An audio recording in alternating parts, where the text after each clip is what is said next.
Artificial intelligence news, research and thoughts from leading AI minds, researchers, and enthusiasts. With host Tennisha Martin.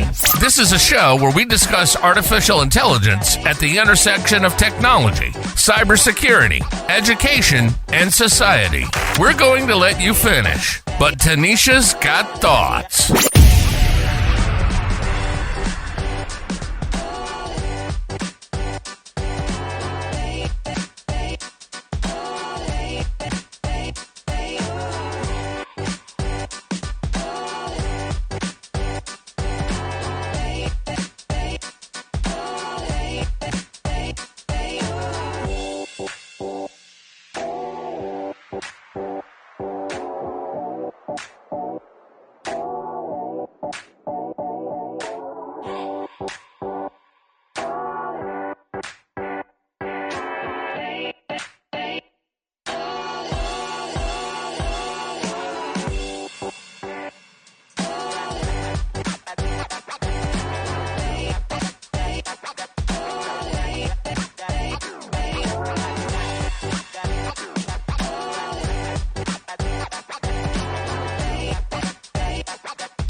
What's up?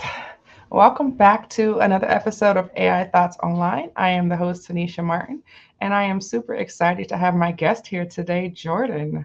How are you doing today? Hey, I'm cool. How are you? I am great. Thank you. Thank you. Thank you. So I follow your podcast and you on online and on social media. And I've been seeing something that you're doing that I don't see a lot of other people doing is on my timelines. Anyway, maybe I'm not following the right people. And that is basically the use of AI for creative endeavors. So I've seen on your YouTube channel, some shorts that you've put out, some videos that you've put out using AI, and I've been watching those. Can you talk a little bit about, some of the ways that you are, using AI in terms of, being a creative? I need to take most of those videos down. Oh my gosh. Oh my I goodness. guess before we get into that, maybe introduce yourself and tell us who you are and, what do you do? And I probably should have did that first. That's cool. Okay, so my name is Jordyn. You can call me Jay. Jordan's fine as well. I was in the Army at one point. Now I currently work in tech at a company that focuses primarily in like data observability. My background is in IT and cybersecurity. And yeah, I guess I'm also a co-host on Stats on Stats podcast, but that's it. I don't really like talking about myself. In my free time, I like to eat broccoli. I don't know. I feel you. So, what do you? How are you using AI? And what is your goal with AI when it comes to AI? Yeah. So, like, am I allowed to tell like a backstory? Absolutely. Okay, cool. So when I first heard about Chat GPT, I managed this project. I started this project called the Cyber Security News Feed. Right. I basically pull in a bunch of news articles, do my thing, stick it in the Elastic Stack. And so I was writing a Python code for it to do some enrichments. And as I was going through it, I was hitting a lot of errors. And I heard about this tool called Chat GPT that basically I could use to help me with my coding, right? Help me with my error handling. And so that's kind of how I started to get a little bit more exposed to like Chat GPT. And so in my mind, that's all it was, right? Is just like this thing you use to troubleshoot your code and ask it techie questions like, ooh, this is awesome, right? Well, then Tiffany and I, we have our podcast, and as a result, we do a bunch of random stuff, go to a bunch of random events. So we heard that South by Southwest had a technology component. And so we were like, let's go check it out. We went to South by Southwest, and it was at that time that we met King Wallonius. He's the guy who came up with like BBL Jersey and all that stuff. And this is before he was like well known. Okay. like 3 months before he was well known. But he was talking to me about AI. We were at this AI party, and I was telling him, I use it for Python. Da da da. He's like, "Oh, I use it for art, for like film." And I was like, "What? That's not a thing that people use it for."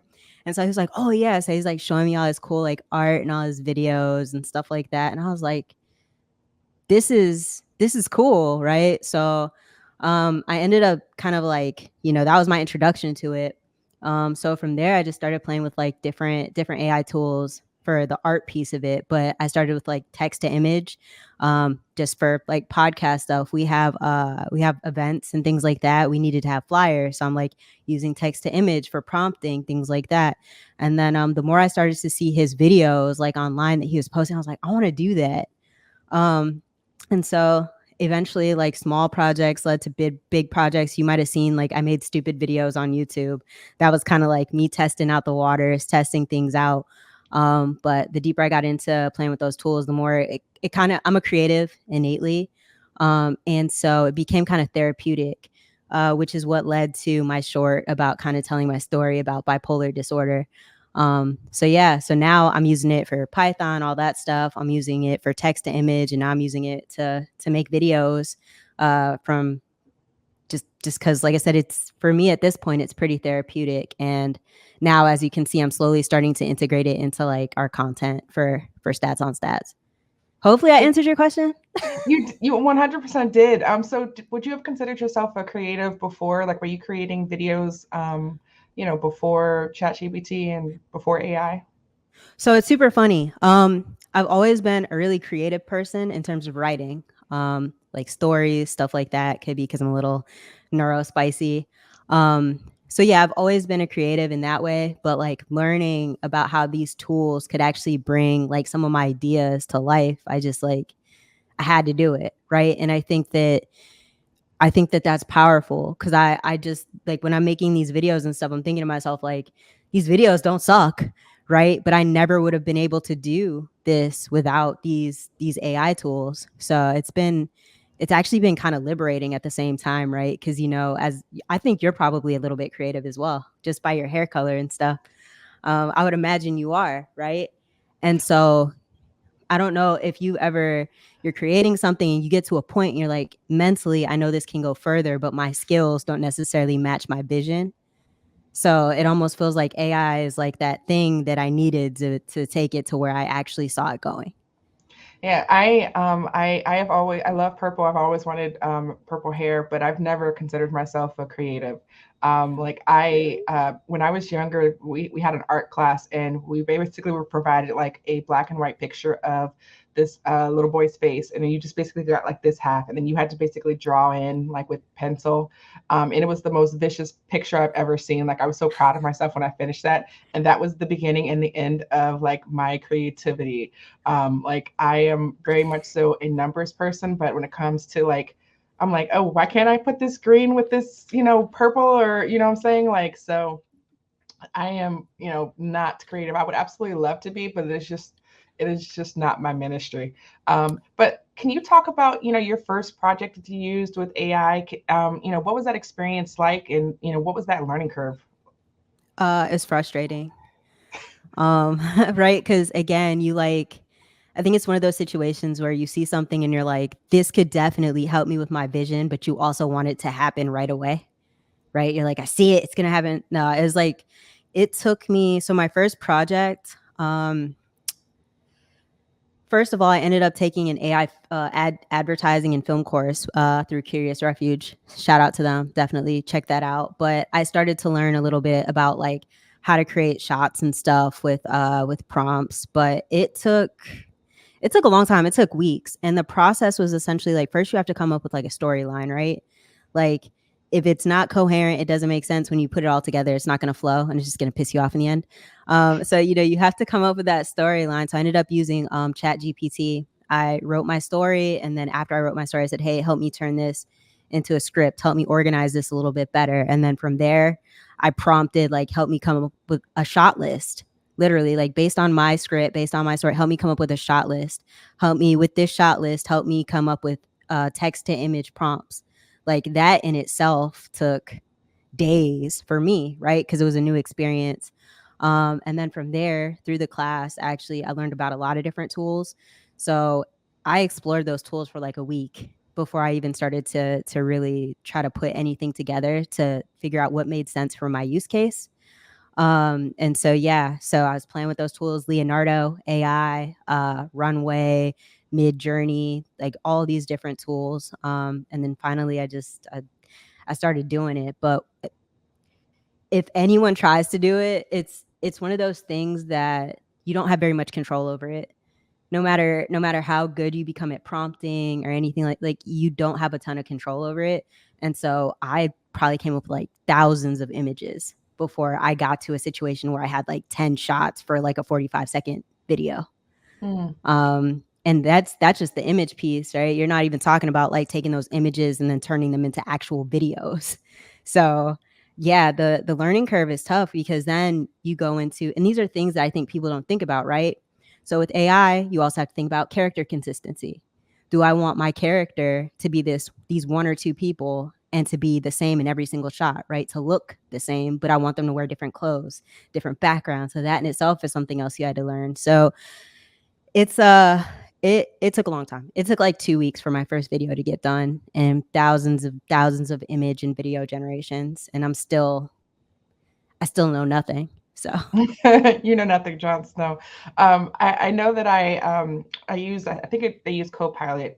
Bing has like a image creator that I use, and I'll basically tell it I want a Black woman that's doing a podcast, because I use AI generated art to basically as the thumbnails for all of my episodes. And it's never really consistent. And if you're like, hey, I really like the vibe of this one, I want you to take this specific image and then I want you to kind of make some adjustments to it, like maybe the hair is off or maybe the clothes are off or whatever.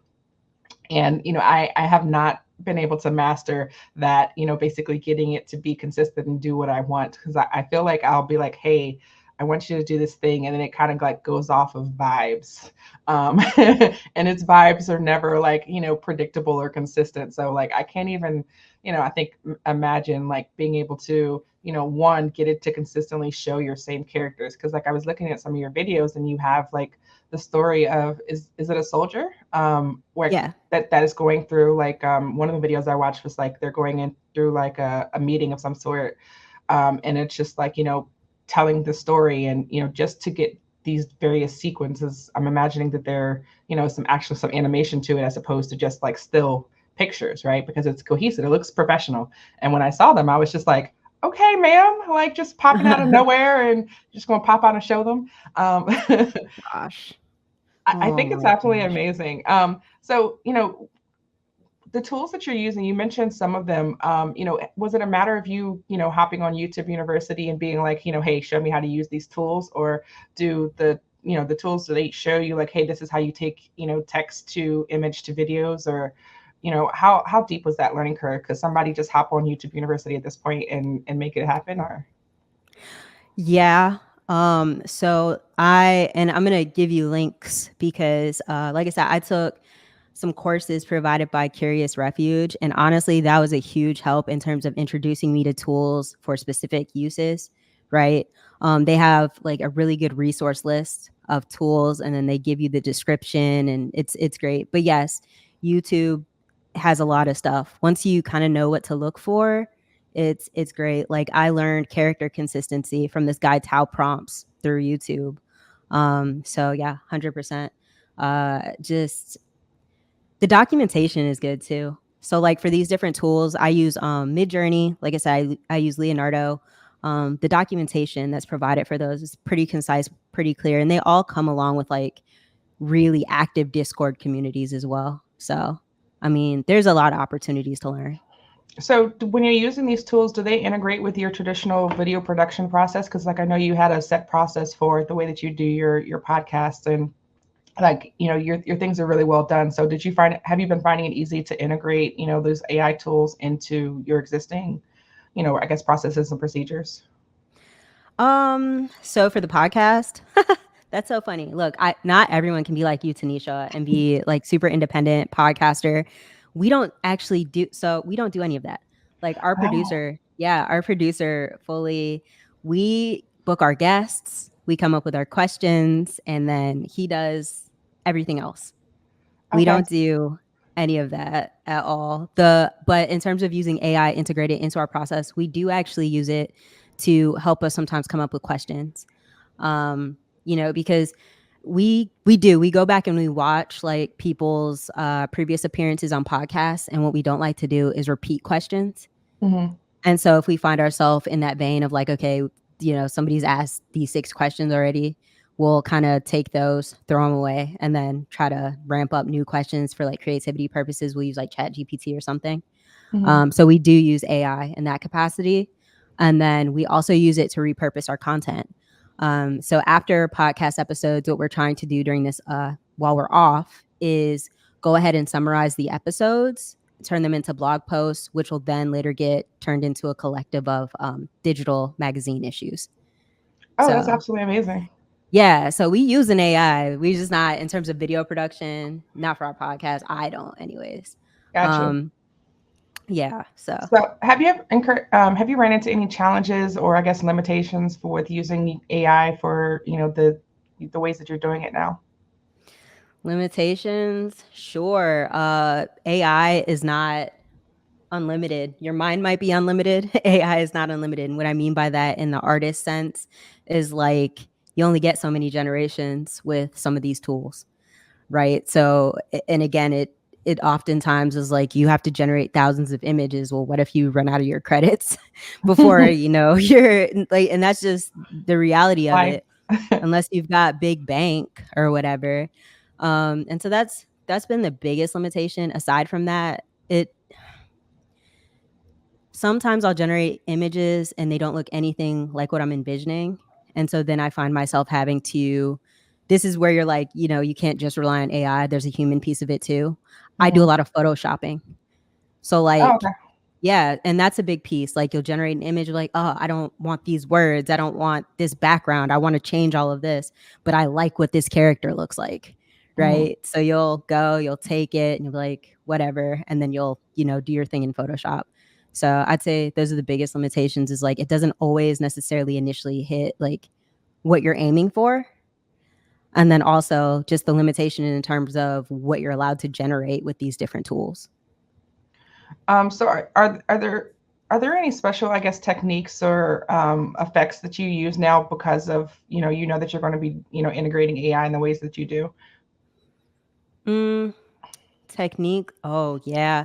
So now with my prompting, what about you? Have you started making any AI videos? Ma'am, I could put some pictures together. No, yeah. That's all I've tried. But you've been actually sparking me because like I've been following like your shorts, and I love the way that you are incorporating just the AI imagery, but then also like with a message. So like I see like a mental health component, like hey, this is a way for you to kind of express things that you're going through without actually putting like your own face or your own story on Front Street. And I see the vision as far as like hey, we can get characters that can do things and tell a story without actually having it to be us. Like when you think Hmm. about like for example faceless people on the internet always talk about, oh, you just got to get yourself a faceless like YouTube channel or a faceless whatever. This is the key to making a whole bunch of money.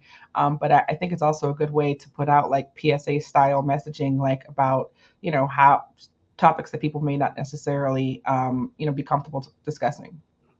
Yeah, for sure. Like I have been waiting for you to post yours. So that's where I'm at with this whole journey. Um I totally okay, yeah, back to your question. I'm sorry. I don't even Oh. remember what it was. It was basically about the I don't remember what it was either at this point. So we're gonna have to just move Cool. on. That's sick. My bad. I'm sorry. I just I had am questions. I am neurospicy also, so I do not maintain trains of thought for longer than they are necessary, absolutely relevant to my life. So I feel you. Um, so do you think that AI like contributes to your ability to be able to collaborate with people and be able to do things? Does it change the way that you do business or your day to day life so far? In terms of collaborating with people, I don't know if I can say that if there's like an AI component to me, like being able to collaborate with people now. I will say that through using AI and exploring it a little bit more, and embracing different aspects of it, I've been connected to a lot of different people. And in that, I've been learning a lot. I've been learning about a lot of things I never even thought about, like ethics and, stuff like seriously, so from the perspective of like, collaborating, linking up with people, I've definitely been doing a lot of that thanks to AI. So it's helped you to increase your networking, and you just getting outside more. Yeah. Yeah, for sure. And I hate doing that, but yeah, for sure. I feel you 100%. I do not actually like to be outside, and I think I probably mentioned that I don't like people. So it is more comfortable for me to be indoors and just chilling. But like I've met some absolutely amazing people. I actually just met a pretty dope human being last week because of you. I saw Erin on your that you had a conversation with her, I think at a conference, if I'm not mistaken, and I was like, "Yo, can you connect me?" And I reached out to her, and we actually had dinner last week, and she's absolutely amazing human being. And I was like, "Okay, Jordyn out here helping to facilitate connections." No, and you know what's so funny about that? And I'm glad y'all had the opportunity to connect, by the way, because like you're amazing, Erin's amazing. So I love it when two brilliant minds have the opportunity to connect. I just love it and I love knowing about it. But what's funny about that is the only reason we actually knew about her is because of one of the interviews we had with somebody at the beginning of our season.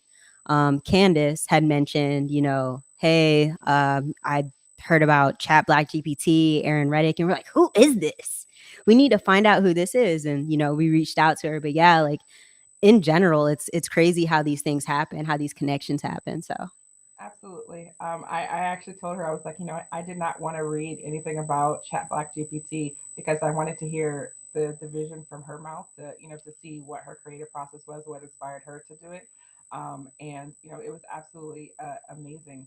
As you know, I absolutely love when I see people using AI and adopting AI, for any number of reasons, especially when it's for something that's, furthering, I think deficits that we have as far as like history or perspectives of black people, as it relates to creating, whether it's if you're writing a paper and you're seeking more black authors to contribute to it, or if you are looking for perspective in terms of like, hey, what does this actually mean?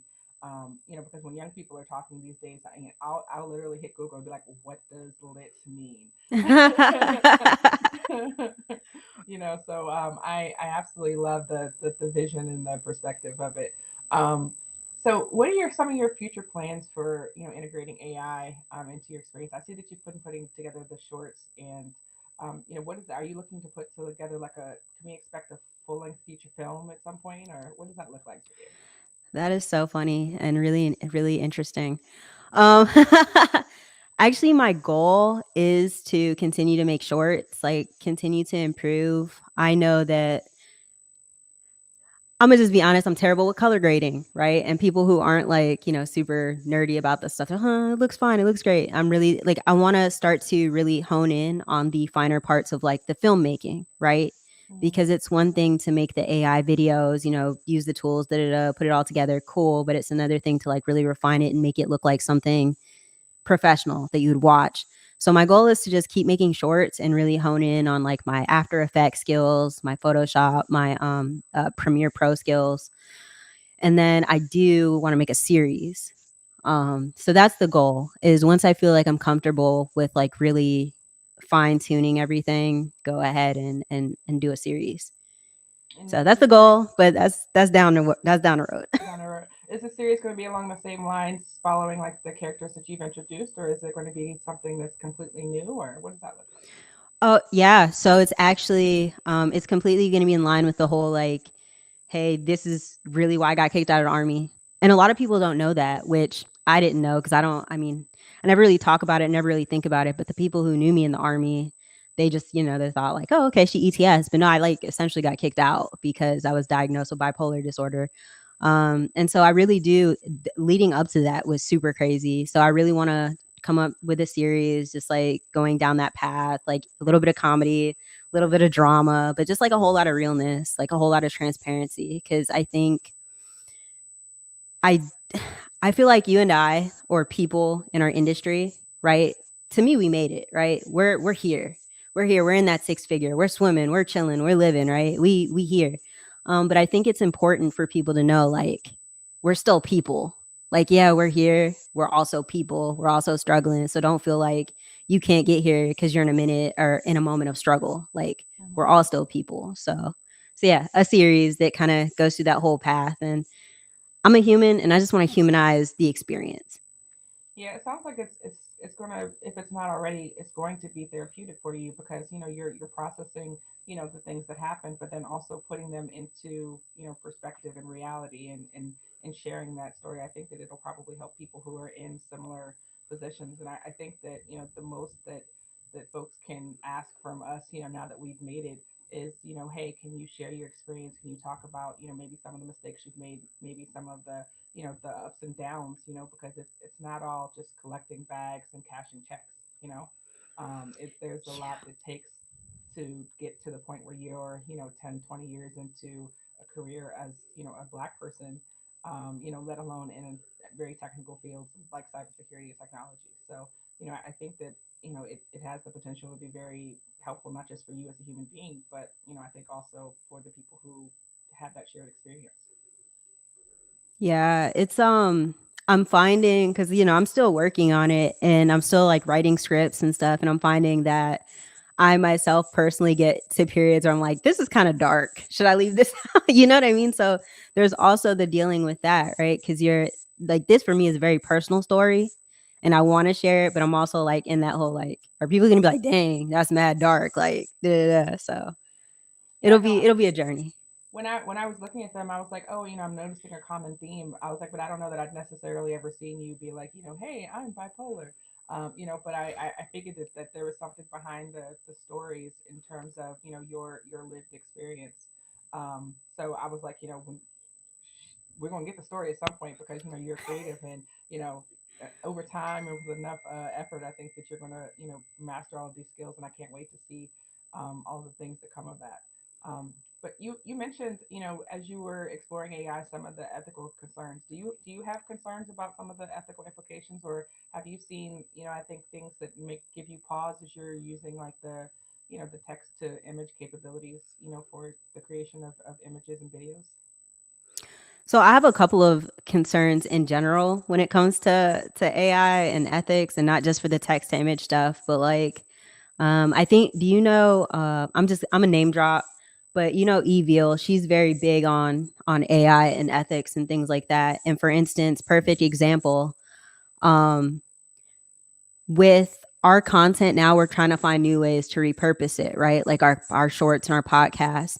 And one of the things that we wanted to do was language translation, like in the popular languages for our reels, our shorts, Mm-hmm. right? But before, before I did it, I asked the question like, hey, is it cool if I do this? Because once you start to run those videos, even though they're already out there online on the internet, right? Once you start to run those videos through these websites, right? You're training models potentially, You are. right? If you're not reading the fine print that says, hey, I'm opting out, don't use my stuff for any mod, don't, you know what I mean? So like that alone is stuff that like now we actively have to think about, is just Mhm. even with our own content.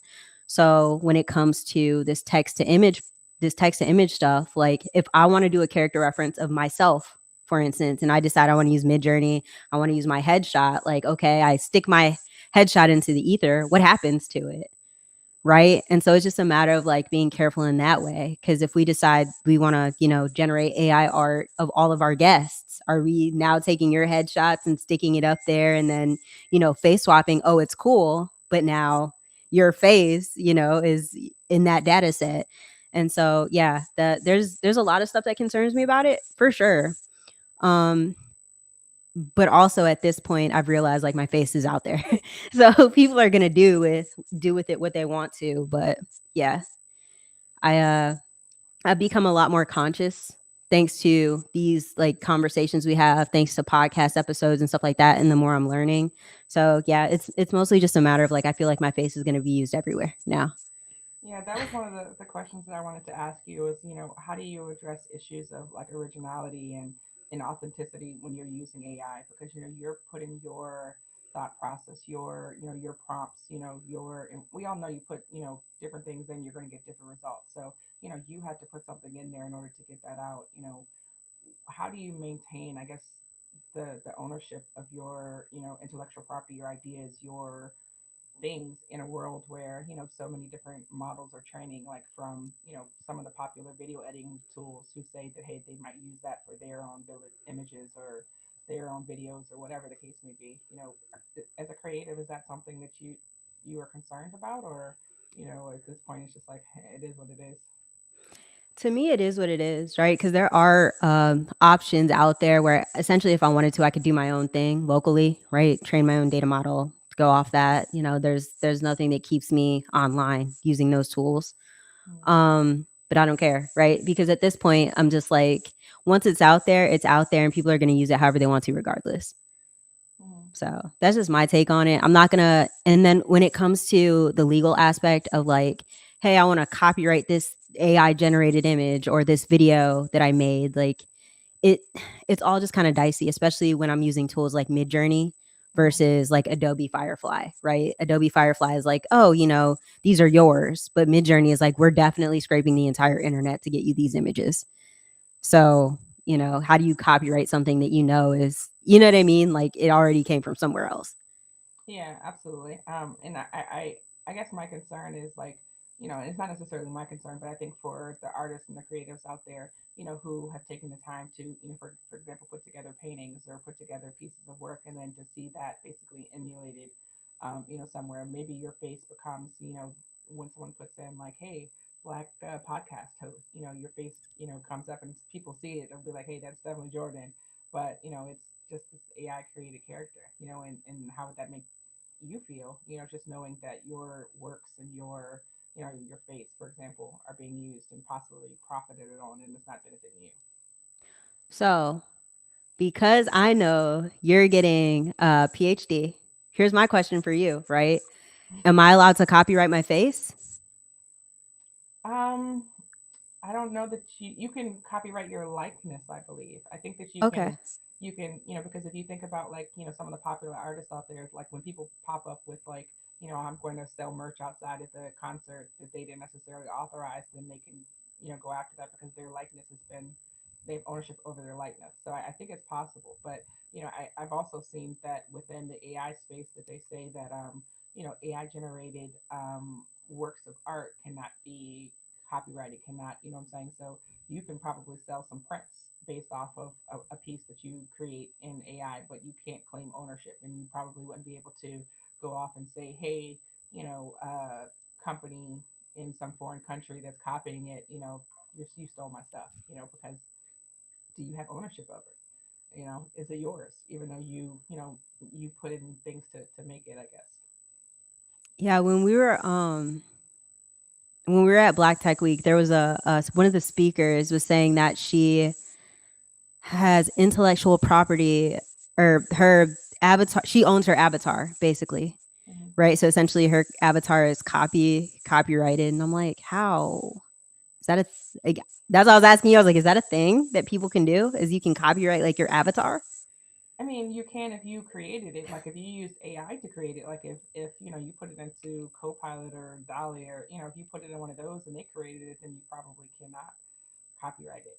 Because it's an AI created work. But I I think that we'll start to see a lot of these things play out in the legal realm, in the future, because how much effort that you put into, you mentioned that you do some modifications in Photoshop, for example, right? How much of those modifications can you then claim that this is an original work, right? Because at that point, they're not going to be able to reproduce that work, maybe in substance, but not necessarily in entirety, because you've obviously made changes to it. So can you then claim ownership? And then how much modifications does it take before you can actually claim ownership?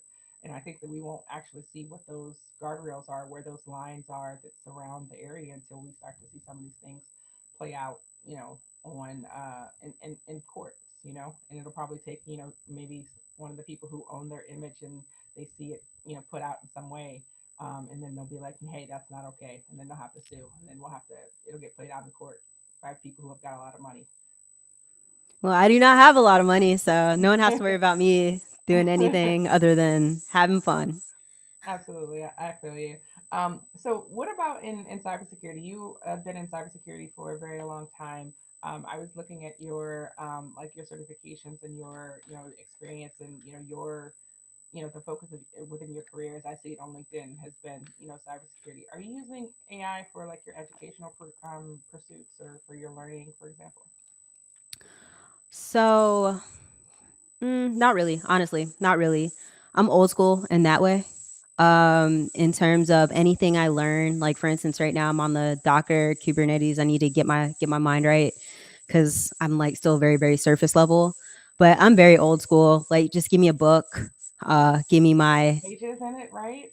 yeah. Like, give me a book. Give me some vendor documentation. Run me through a little bit of a cloud guru or plural site, whatever, and then just start labbing things out. I that process, I think my educational process in terms of cybersecurity, like data observability, stuff like that, I don't think I'm, aside for the actual technology, the peripheral technology, right, around it, within integrated into those things. I think I'm going to keep it old school in terms of my actual education and knowledge base. But that's just me, because that's what works for me, right? Because I'm a very like, I want my hands to be on it, on every part, and I feel like AI kind of puts you in a position where you're a little more hands off, and I want to be in it, all of it. So no AI integrated into my education personally. I agree with you completely. I prefer paper books. I prefer, reading things as opposed to like watching videos, especially when I'm consuming knowledge, because when videos are on, I'm like, ooh, squirrel, squirrel, squirrel. Like I may see like a brand or something in a video, and that might take me on an entire like squirrel. But when I'm reading a book, it's like you read the book and you're getting what's in the book, you know. So I value that. So and I don't know if it's a neurospicy thing or if it's just a cool people thing, but we are there. Yeah, no, and that's, how I've always been, like, growing up. If I see it in a book, I could see it once, it's in there, right? But if you make me watch a video, I've got to watch it like 10 times in order to get like 5 minutes of it. So Awesome. So, how do you feel about AI overall? Are you optimistic? Are you excited? Are you like nervous? What do you think about the future of AI and within our society? I mean, I'm optimistic for sure. um I don't know if I'm allowed to say this. Hold on, give me a minute, let me think. So we Tiffany and I have had the opportunity to go to a couple of these events hosted by Dream Machine. Mhm. And something that is commonly said at those events is this is the first time in history where we're all starting at the same point. People of color, not non people of color, stuff like that. Like, this is the first time in history we are all at the starting line, Mhm. right? And so I think I'm very optimistic. My hope is that everyone, especially people of color, right? Especially people who look like me, embrace those tools, because this could be revolutionary. This could change generations of setbacks. So I'm very optimistic. Something I would like to see more of, though, is I want to see how AI gets integrated into medicine, because at this point, like through LinkedIn and social media, I'm seeing a lot of like, here's AI in art, and here's how AI can help you troubleshoot these errors. I just want to see more functional uses that aren't like cool robots, but like actual life-saving solutions. So yes, very optimistic, but I would just love to see more, just like, this is how we're improving the world with AI. Absolutely. I think that for me, I kind of want them to work on some of the ethical issues, some of the bias related issues before they take it to medical use cases. I saw the other day that one of the AI companies was partnering with, I think it was Johnson and Johnson, for the purpose of creating tools for medical uses. And my concerns are, like, are the biases, which make them it feel certain ways about, when you ask for the example I always use is when you say, hey, what does juvenile recidivism look like? And it's only little black boys that they use, when you ask that type of prompt.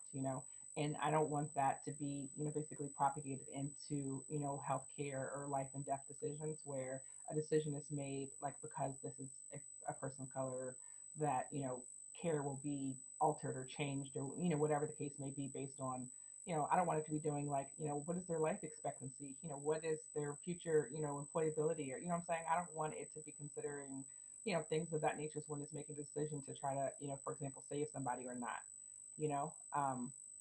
We may get there one day. I come from a healthcare background. I used to volunteer as an EMT, and so I did a lot of medical related training in preparing for what I thought was going to be a career in medicine.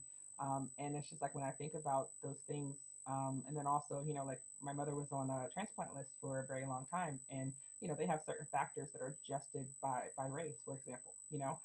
And I don't want to see those types of things propagated into things that could be, result in life and death for people at some point in the future. I don't want to see that to become like ingrained in fact. You know, so I've got concerns, but like I said, I've been talking to people. I think I'm a lot more excited about AI and not as doom and gloom just from talking to people, which is why the purpose of me starting this is because I was like, hey, let's talk about some of the use cases. Let's talk about some of the applications and what the possibilities are. So I'm super excited. Um, to see what comes of this. What are some of the things that just from a creative perspective that you think that AI might be able to, or what would you like to see AI be able to accomplish in the future? Yeah. Can I go backwards real quick on the Absolutely. education piece? So, in terms of AI helping people, and I totally forgot about this, which is, there's a tool out there called Your Path. I don't use it. I've used it before, and it's actually really cool in the sense that, like, it's super cheap, first of all, but you were asking about tools using YouTube University, stuff like that. So what this tool does essentially is if you, Tennisha, you're like, I want to become a coder or I want to become like an AI artist, and you stick it in your path, like, here, this is what I want. It'll ask you, it'll say, like, do you consider yourself a beginner, a novice, whatever. You click on it, and based on that, it'll actually build a curriculum for you. And a lot of the resources and educational materials are from places like YouTube. Oh wow. So, yeah, that was something I wanted to mention when you were speaking about like some of the use cases for AI, in the future that we're optimistic about, right? Because that not, at the end of the day, not everybody's going to have money to go to school. We all know this. That is facts. Mhm. But there are tons of resources out there. It's just a matter of having the opportunity to curate everything, have things curated for you so that you know what direction to, you know what to look at. And so that's a tool that's out there that I can only imagine is going to get better over time. And I definitely am excited to see what tools, like how tools like that impact us in the future. Absolutely. I see so many possible use cases just hearing this from you, that I'm super excited and my next step is probably going to be, like, hey, I need to go check that out because my doctorate is specifically in, how do we get better using AI at educating people? And that might be something I need to consider, in terms of, the adaptability of training and basically curating custom curriculums, which is freaking mind blowing. So I'm super excited about that. I don't know if anybody else will be, but I'm grateful. Yeah. How can people connect with you online? And we mentioned your podcast. Can you drop the information for that? Oh, so if people want to connect with me online, you can just, I'm on LinkedIn. You can just look me up, Jordyn Short. The podcast is Stats on Stats Podcast. We're on YouTube. It's at Stats on Stats. And then you can find us at statsonstats.io for our website. So yeah, that's us. Awesome. All right. Well, thank you so much for hanging out with me today and for giving me so many things for me to be able to research. So I'm grateful for that. And I hope you continue to do the amazing work that you're doing. Do you want to drop your YouTube channel? No? Okay. All right. Well, thank you so much for coming out. And this has been another episode of AI Thoughts Online. Everybody enjoy the rest of your day. Thank you.